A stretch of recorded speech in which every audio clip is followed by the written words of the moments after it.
गुजरांवाला की इंसदाद दहशतगर्दी अदालत ने इमरान खान के कंटेनर पर फायरिंग के मुलजिम नवीद महर को 12 रोज़ा जिस्मानी रिमांड पर JIT के हवाले कर दिया है।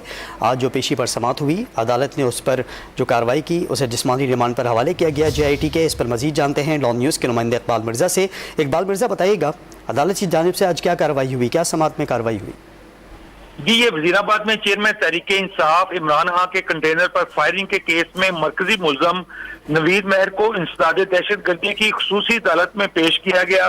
मुलजम नवीद को इंसदाद दहशतगर्दी की खसूसी अदालत के जज राना जाहिद इकबाल खान के सामने पेश किया गया था।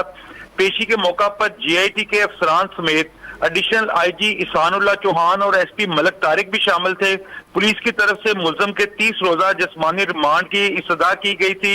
अदालत ने मुलजम नवीद को 12 रोजा जिस्मानी रिमांड पर JIT के हवाले कर दिया।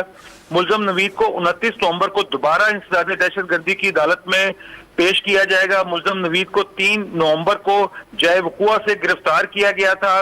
वाकया की FIR 7 नवंबर को दर्ज की गई थी। मुलजम को इंदराज मुकदमा के 10 रोज बाद अदालत में आज पेश किया गया। अदालत की मुलजम को ताहीर पर पेशी करने पर तफ्तीशी अफसरान की सरजनश भी की गई। अदालत के बाहर सिक्योरिटी के जो है वो इंतहाई सख्त तरीन इकदाम किए गए थे। जी इकबाल मिर्ज़ा, बहुत शुक्रिया आपका। गुजरांवाला की इंसदाद दहशतगर्दी अदालत ने इमरान खान के कंटेनर पर फायरिंग के मुलजिम नवीद महर को 12 रोज़ा जिस्मानी रिमांड पर JIT के हवाले कर दिया। आज जो समाअत में कार्रवाई हुई उससे मुतालिक बताया गया कि जब मुलजिम को अदालत में पेश किया गया तो इस दौरान JIT ने मौक़िफ़ अपनाया कि उन्हें 30 दिन के लिए जिस्मानी रिमांड पर फराहम किया जाए मुलजिम को, लेकिन अदालत की जानिब से 12 रोज़ा जिस्मानी रिमांड पर JIT के हवाले किया गया है नवीद महर को।